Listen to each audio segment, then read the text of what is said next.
Okay, so hello everyone. My name is Gennadi. I'm working for Nice Systems, and I would like to start by saying a few words about Nice and what do we do. So Nice Systems is a worldwide leader in intent-based solutions. It basically means that we develop tools that help our customers to understand their customers. We do it by collecting customer interactions and transactions and analyzing them. Our tools apply cross-channel and multi-sensor analytics and enable organizations to improve business performance, increase operational efficiency, prevent financial crime, ensure compliance, and enhance safety and security.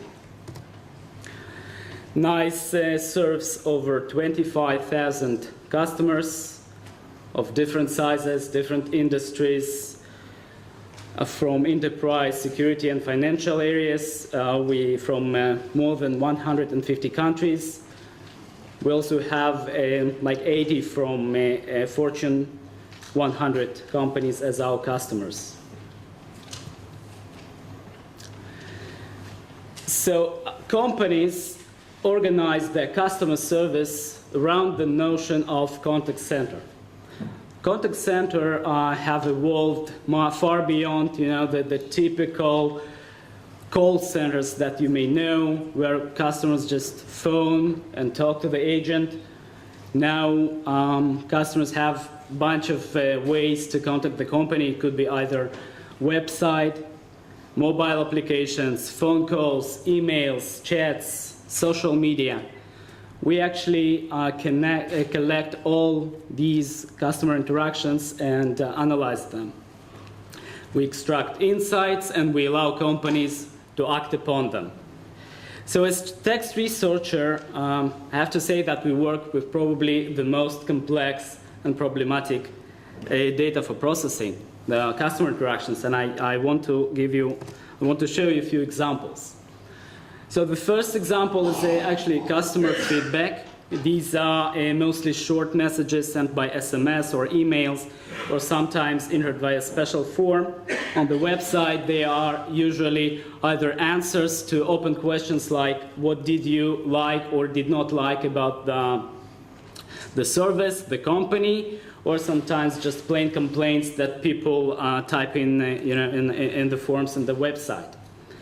So two examples here. The first one is actually an answer to the question, what did you like about the company? And the answer is price and service. I have been with the company since you opened up here 18 years ago. I didn't touch it. Okay, probably a typo, hope. And have enjoyed your changes and improvements. The second one looks more like a complaint. I think it's horrible that company charges a $3 fee to allow you to pay your bill at the company location. Ridiculous. You have to pay, right? So, well, let me first say that I agree that it's ridiculous to pay, but you can see in the snippets themselves lots of typos, abbreviations, extensive use of phonetic writing. These are mostly SMSs, and this explains this. The wrong or sometimes missing punctuation. There are some places there are no spaces between words. Again, some sort of inconsistent use of lower and upper case that usually confuses part of speech taggers, and this is the data that we work with. Another example is even more interesting. These are agent notes, or also known as memo notes. These are actually agent summarizing the interaction with the customer either during the call, okay, so agent speaking to the customer and writing something in the computer, or immediately after it. Okay, so I just read it. The name of the company, customer phone is giving him problems, educated customer that we will credit half of $354, credit for Note 3, I guess it's Galaxy Note 3, to customer can jump into device, will go in store, educated customer, explain how it would work. I guess it's options, closed. This is, I'll try to translate this as far as I understand it. I mean, I think the customer has some problems with his phone, and agent sort of suggests upgrade and educates the customer on the options he has or she has, and also explains how much it will cost. Well, the last line, it's a little bit, I don't know, it's a puzzle for me. I hope that it's, you know, the customer saying to the agent that, thank you, I have other options, and just closes the call, but who knows, we will never know. Just to give you a little bit more taste about the complexity of this channel, here are more than 20 ways to misspell the word payment. All of this is real, from the real data. And the final example, probably the most complicated one, automatically transcribed phone calls. The ASR technology uses predefined vocabulary. You will not find here any typos or misspelled words. You will not find any punctuation or case or lower uppercase capitalization also. But the real problem is that is the very high word error rate in this technology. More than 40% of the words are just wrong, misrecognized by the engine. So I will show you two snippets of really real conversations, automatically transcribed.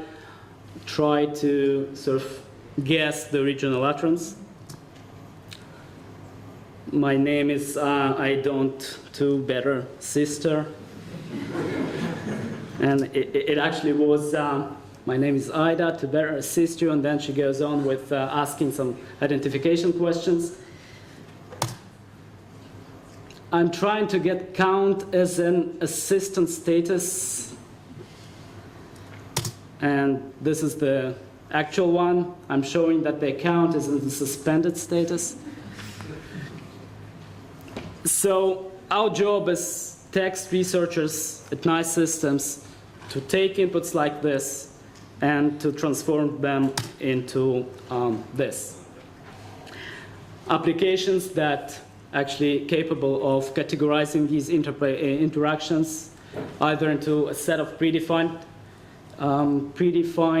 categories or ad hoc categories using data exploration techniques like clustering. For each category or any set of interactions, we can provide topics, important topics, and follow them, their trends. And also, we can extract sentiment that customers, either negative or positive, that customers sort of express towards this or that aspect of the service. And now I will focus on the specific use case that we targeted under the Excitement project.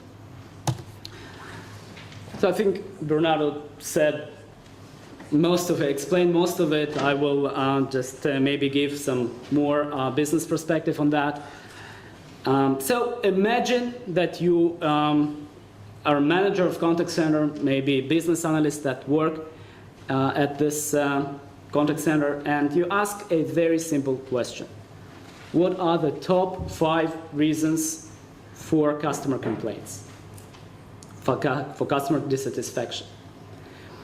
So let's assume that we have thousands of customer interactions that express sort of dissatisfaction, and we are able to identify those.